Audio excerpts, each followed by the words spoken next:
Chapter 9, Section 2, Interest Groups. Hello, Mount Pleasant. Our lesson today revolves around the functions of interest groups. And as you grow older and begin to participate in life, you'll find that there are thousands of special interest groups that exist. And these are there for people who have similar views and or goals. Look at it this way. We are all small cogs in a big machine, and our voices can be overlooked unless we unite as one big group. It's at this level that representatives begin to look at our needs, from the small town mayor of Mount Pleasant to the representative in our nation's capital. And by expressing our needs, we set forth social action. Obviously, the past 2 years have been full of social action, from the Black Lives Movement to the defunding of the police. But it goes much further when these groups can closely monitor government behavior and policy. The three things that interest groups do are to 1. Organize people who share the same concerns. 2. Provide members with a means of political participation. And 3. Supply information to the public and policymakers. At the start of the year, we discussed political action committees. It was found in Chapter 12 when we did our unit on elections, and these PACs can be very influential if they have money to make change through advertising, both on television and radio, awareness campaigns, and through the internet. Now, in order for interest groups to be effective and create change, one needs to be active. Personally, I have written letters on the local and state level, mostly on educational issues, and sometimes change takes place for the better, and sometimes I feel like I lose out. But there are people who will do more than write letters. There are those that will give speeches, they'll testify in front of Congress, they'll demonstrate and march peacefully. And when all of these people come together, all of those voices become one and are loud and clear. The impact is far greater than if we were just a singular voice. For my friends out there who enjoy hunting, groups exist that will spend millions of dollars to sway representatives. It wasn't long ago that I made my voice heard on the issue of Sunday hunting, and, well, quite frankly, the most resistance from that measure came from the Agricultural Consortium of Pennsylvania, which is one of thousands of interest groups in our country. Therefore, as you can see, I do more than just vote on a candidate who I favor. I become actively involved in the whole process, and in this way, I feel more productive. But as the years have gone by, more people are willing to throw money at people who will represent them rather than actively joining or participating in their groups. The money is then used to advertise in the papers or on television, as well as the internet campaigns that I mentioned. A single well placed message, regardless of what medium, can sink or make a group, and that's what I call powerful. We will now focus our attention on the types of interest groups that exist. As I mentioned before, there are thousands upon thousands of these groups that exist in our country. The American Farm Bureau Federation is one of the largest agricultural groups in existence. These groups can lobby for standards that include anything from safety to technique to standardized prices. And if you went back one slide, if the AFBF believed that deer were a source of crop damage, they could lobby to extend deer season or that affects the harvest. One of the well known community groups would be the Chamber of Commerce, which is found in most towns. Locally, our chamber hosts the Student of the Month from MPASD, and they advocate for better business practices and even encouragement of hiring teenagers. For my Vote Tech friends out there are groups that trade associations that represent different trade industries. You don't think about it, but our choices are sometimes encouraged for us by these groups. Have you ever been to the grocery store? Did you ever wonder why or how a product was placed where it was? Well, there are groups that do everything that they can to get laws passed to protect these groups, and, well, they lobby against laws and regulations that would go against. And talking about placement of food, it comes down to who wins out. And if you're still not sure of how these groups exist, I want you to think of McDonald's.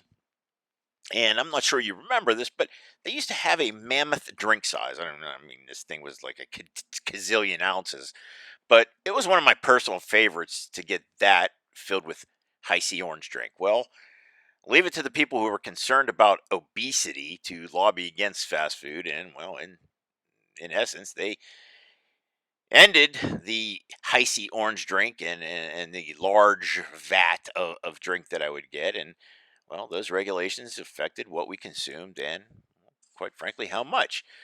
Now, as a teacher, I belong to a labor union, which means I, along with other Pennsylvania teachers, belong to the same group. And our union spends millions of dollars on anti public school measures, anything from cyber schools to charter schools to our work day and our hours. And quite frankly, they lobby to make the profession better. And that could include things like qualifying better teachers or keeping teachers educated. We need so many hours for every, I think we need 180 hours for every 5 years. So, of course, you then have groups that go against teachers and they'll throw money against teachers and, root for candidates who, maybe are for charter schools. And just because I also belong to that union doesn't necessarily mean I agree with where my money goes. And the sad fact is I pay X amount of dollars, and X amount of dollars then goes onto the state level.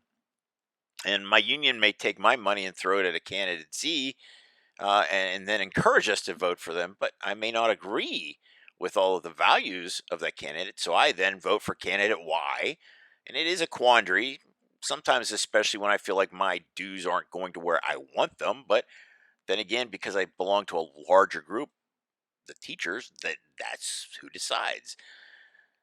We also have cause-based groups that exist.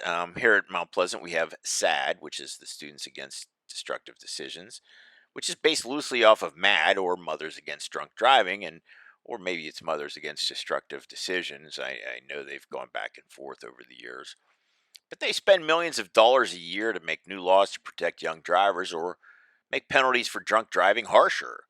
Nearly a century ago, you were considered drunk if you had a blood alcohol content of 0.15. Today, it's 0.08. So any tiny person would probably hit that in one drink. Maybe if you're a little larger, two drinks. The other group that lobbied for lower BACs was, believe it or not, the American Medical Association, who was dealing with the effects of car crashes from drunk drivers. Now, these groups are classified as professional groups and deal with higher and stricter standards, especially when it comes to medicine or even law.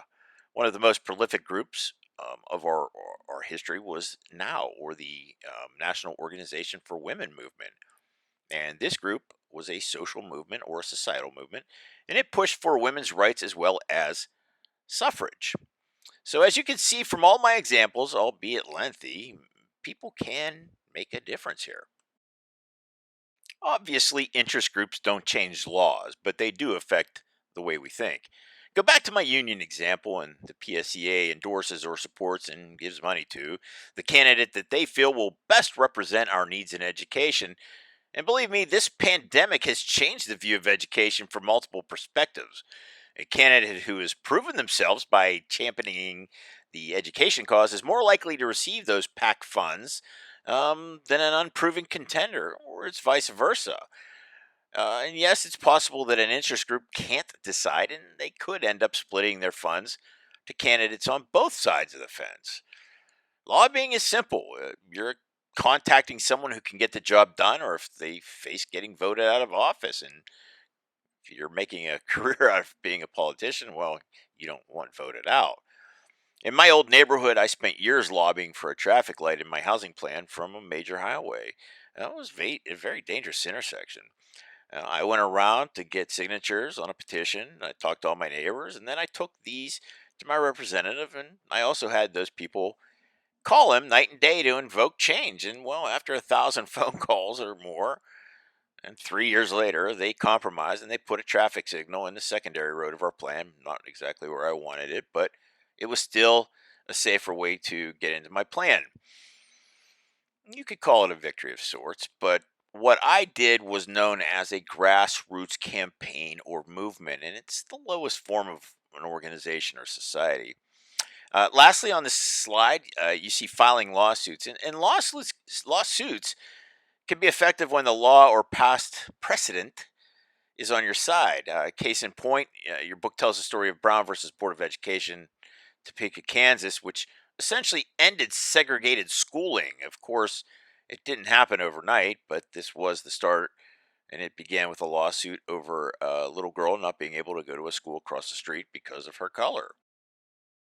Let's wrap this section up with a discussion of interest groups and the public good.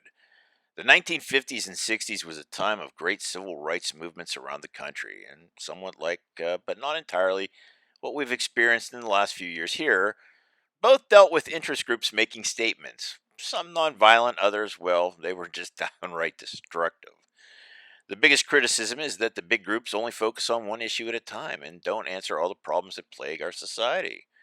Is defunding the police really the answer? Should we not look at the training or even the mental health before throwing the hard working men and women of the blue under the bus? These are criticisms that are out there today, but none are larger than what I hope you have come to realize, and that is that money talks, and it does its talking through our elected officials. Isn't it time to break that chain and hold these men and women accountable and unwavered? And with that, Mount Pleasant, have a great day.